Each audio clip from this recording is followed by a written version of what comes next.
Welcome to Undercurrents of Romance, the show that celebrates every subgenre of romantic fiction. In each episode, I peel back the layers of your favorite love stories and chat with the talented authors who bring them to life. I'm your host, Tracey Devlyn. Now, let's dive in with today's guest. Hello, Romantics. I'm here with author Erica Peplin to talk about her debut novel, Work Nights. Welcome to the show, Erica. Thank you for having me, Tracy. Oh, my pleasure. Congratulations on the publication of your debut. How are you enjoying your very first launch? Feels utterly surreal. Yeah, It's my debut, and it took years to make this yeah. into a reality. And I'll just say it now. There were moments where I was ready to give up, where I thought I Mm, had failed, where I thought publishers had rejected me. And I've just gone through so many moments of feeling like, I guess it didn't work. That then yeah. to see the book, to see the cover, to meet you and know that you're all the way in North Carolina and you're reading it, it's still a little like I'm in a dream. Yeah. Yeah, that's great. That's Mm. great. Well, I tend to ask this of all debut novelists who come on the show. As you know, it's being your first novel, you are exposed to a lot of firsts, your first editing experience, your first time you see your cover, when you get the call from the agent, when you get the call from the editor, all those types of firsts that are just so exhilarating. Can you tell me what first you've loved the most? I loved all of them. Yeah. And I loved the first time I think I heard from my agent that the book she had an offer, Okay. from a publisher. So I had met with my editor over Zoom. We had a lovely chat about the book and our lives, and I thought it went well. My agent thought it went well, but there was no like, okay, we're gonna buy it. So there was like a few days where I was like, all right, like you can't get too excited. Maybe they're not gonna buy it. It's gonna be fine. And I was trying to act normal. I was like, just live your life as normal. Don't think about it. Yeah. So I was like on a bike ride by myself. I ran into a really good friend of mine who was going to the park with a badminton game. I had Yeah. not played badminton since I was a kid, but I thought, Erica, say yes. Say yes to this badminton game. Walked to the park. We started hitting the birdie back and forth. I sit in the grass. I check my email, and I have an email with the contract, and will Oh, forever fun. associate the the sky and the clouds and the birdie flying through the air with the random surprise and spontaneity of getting like the most Yeah. exciting news of my life. So it's like, Yeah. yeah, Yeah, that's great. That's great. I'm the same way. I remember exactly where I was and what I was doing when I got the call from the editor. And yeah, it is. It is such an exciting moment. So I'm glad you experienced that and that you had a special moment there for that time. Yeah, me you too. And betcha. I had a disposable camera with me because sometimes I carry one around in the summertime. And I handed it to my friend and I said, take my picture right now, but don't ask why. And she did. And she Oh, did. that's fun. And so somewhere, I don't actually know where it is. I gotta find it. But there's this like picture of me, like right after I read the email, like with a smile that I don't think I've ever smiled. Just Yeah, yeah. yeah. Oh, nice. You got to put that on your website. That'd be I great. really Yeah, I still this is what I look like right after I yeah. got the word that my book was going to be published. That'd be awesome. Mm. All right. Well, why don't you get us started just by telling us a little bit about yourself and your writing journey? How did you get to this moment?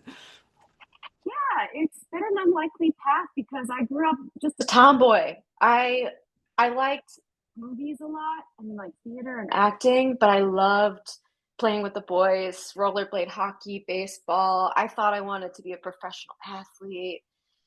And then, Tracy, I realized around 13 that I wasn't actually good at sports. And like I loved sports, but I was like always like one of the worst players on the team. Yeah. So I was like, okay, I guess I'll get into like acting. And I did drama. I loved Oscar Wilde and Noel Coward. But plays are easy to read, it's just dialogue. So I was like late to love reading. I didn't love reading until I got to college and I started taking English classes. with really good professors who Yeah. let us read books that weren't just the books you read in elementary school or middle school. It wasn't just Hmm. Charles Dickens and all that. It was like, let's read Zora Neale Hurston, let's read Jeanette Winterson and some more contemporary authors. And I really got into like the fact that literature is much bigger than I even thought it was. It can do Yeah. more, it can tell stories, it can be a companion. So I loved reading.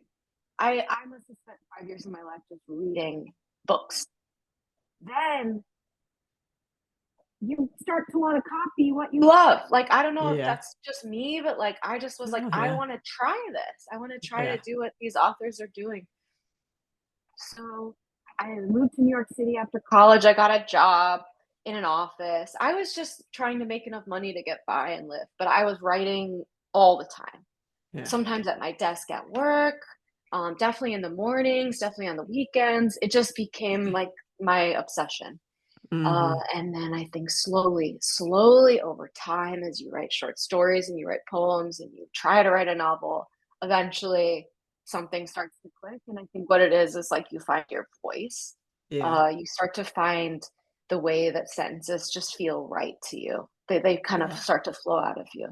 I'm sure Yeah. you had a similar experience. Yeah, yeah, you're right. There is this moment where the writing feels more comfortable and really kind of a compulsion. I can't really, I couldn't even tell you now what the exact time was for me, but all of a sudden it's like in all of my spare time, I would feel like I need to write, and if I wasn't writing, something, felt wrong, kind of thing. So. Mm, And I've heard that from other authors and writers that that you just feel this compulsion to get the words on the page, and mm, yeah, that's cool. Yeah, thank you, thank you.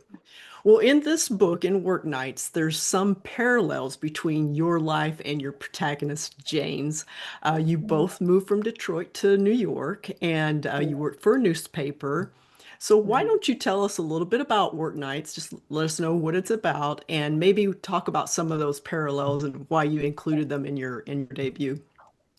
Yeah, there are parallels. I was reading a lot of fiction at the time where the author was drawing that the writing just it felt authentic and it didn't feel Yeah. phony, to use a catcher in the rye word. I just felt like I loved writing a first person novel where I felt like someone was Mm-hmm. talking to me. So I thought I want to write a first person character, and I'm going to experiment with having her work at a job that I have also worked at. Uh, Even knowing people similar to people I've known. Uh, and yeah, I guess it's what we might call autofiction. It's a fraught topic because you don't want to steal people's stories or offend them.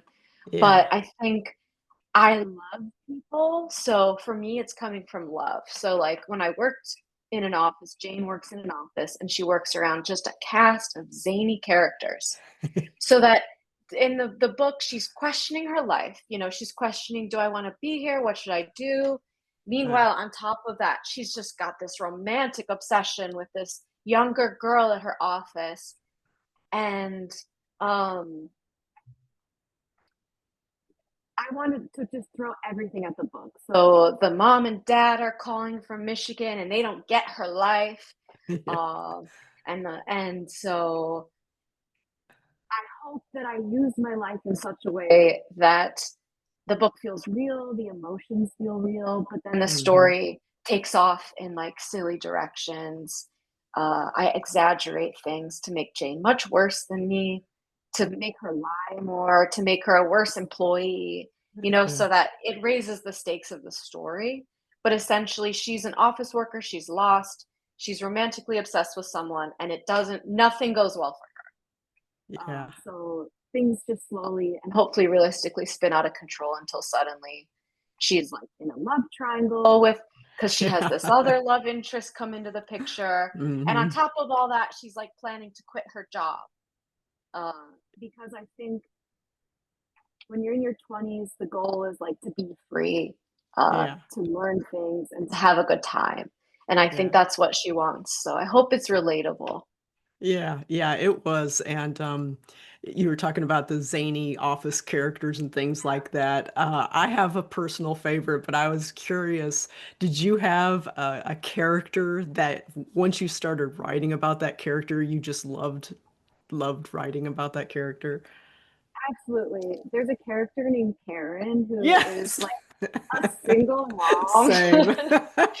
And Her she, one-liners just killed me. yeah, They just killed me. Yeah. she like eats a donut every day. Yeah. Um, she smokes. She's a smoker, so she's got this like raspy voice, and she's always going on her cigarette breaks.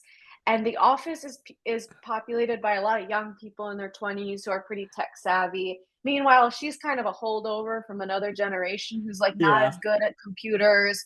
She's still got her old broken calculator, but like the the comedy of having her around is Yeah. wonderful. And she does become like a work mother to Jane. So she's a character. Yeah, and she was Mhm. great. A lot of fun, a lot of fun. I And agree.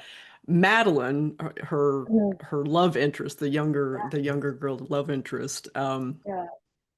she really she really put Jane kind of through what I call the ringer a little bit. And there were Mhm. times when I just wanted to jump into the book and give Jane a hug, whenever she would Oh, be like left, wow. at one of the clubs and Madeline and her friend goes off and things like that. And so I felt so bad for her at times, but she just felt so compelled uh, towards this young woman, and I was kind of curious if that came out as you were writing it. Is that something that you plotted and kind of knew where you were taking the relationship, or is it just kind of? And I'm trying to be careful of spoilers, so that's the reason I'm Mhm. being very vague here. But Oh, I yeah, appreciate that. Um, I have known so many Madelyns in my life, okay, in my 20s especially.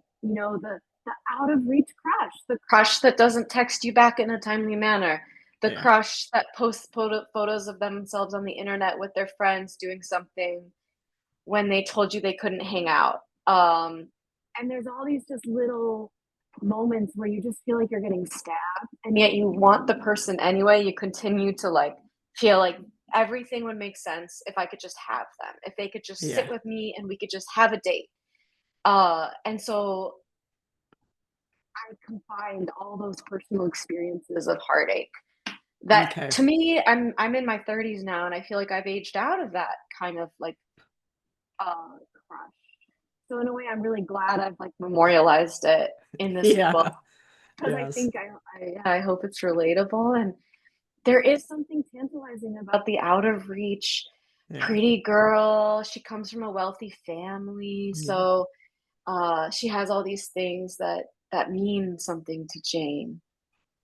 Yeah, yeah, absolutely. Yeah. So one of the things that I like to dive into on this show is finding the story's undercurrent with the author. It's that second beating heart that tends to flow beneath typically the lover's journey and also propels the story forward as well.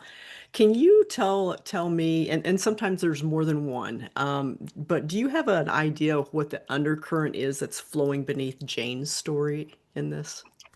Yeah, I think it might be her love of art. Because it's constant. Um, she decorates her desk at work with little art postcards. Her mom works at an art museum. She loves going to the movies. Her roommate is an artist, and Mm, the roommate's one of my favorite yeah, characters because she doesn't have a job. She's just chaotic. She's smoking pot. She's up at 3 in the morning working on her sculptures. Meanwhile, yeah, Jane's, waking up for her 9 to 5. And Jane's not that different from her roommate. And so, in a way, she's jealous of that life that the yeah, artist gets to live. But Jane has no idea what she would make. She has no idea what she would do. She feels a little talentless. And I think she's not talentless. I don't, and I hope to keep writing about her and figure out what her life could be. But I think she's just in that spot that so many of us are in our mid 20s where we're like, we're seeing other people doing cool things, but what is that cool thing we might do? Do we have any hmm talent? Um, and then she ultimately does meet another artist, a musician, and this musician has a career. this musician makes money making art. So then there's jealousy. There's like, wow, she can make art and make money doing that. So I think what I'm trying to also create is like this dynamic between work, which means money and stability, and art, which can mean creativity, freedom, but also stress and anxiety and some Yeah. instability. So I Yeah. think that's kind of like the undercurrent of the book. Hmm. Yeah, I'm not going to say anything further, but Mm. I really loved that last scene between Jane and her Oh, roommate. I thought that I'm was so great. happy. Yeah, that was great. So I typically like to ask the authors about tropes, and what tropes do you think readers could look forward to? What are they going to find in this story? The tropes would be um, longing after an unattainable love object. Um, and then also a little bit of enemies to lovers because there is another love interest that comes into the story. And what makes her interesting is that she doesn't let Jane get away with some of the BS that Jane's been Yeah. giving. So that I like this character that comes in because they butt heads and um, it feels a little bit like enemies to lovers. And then also I think the runaway fantasy, the escape, Mm, I'm gonna run away from all this. Like that's always hanging over the novel of is yeah. she gonna leave? Is she gonna leave the city? Is she gonna leave her job? Which girl is she gonna be with?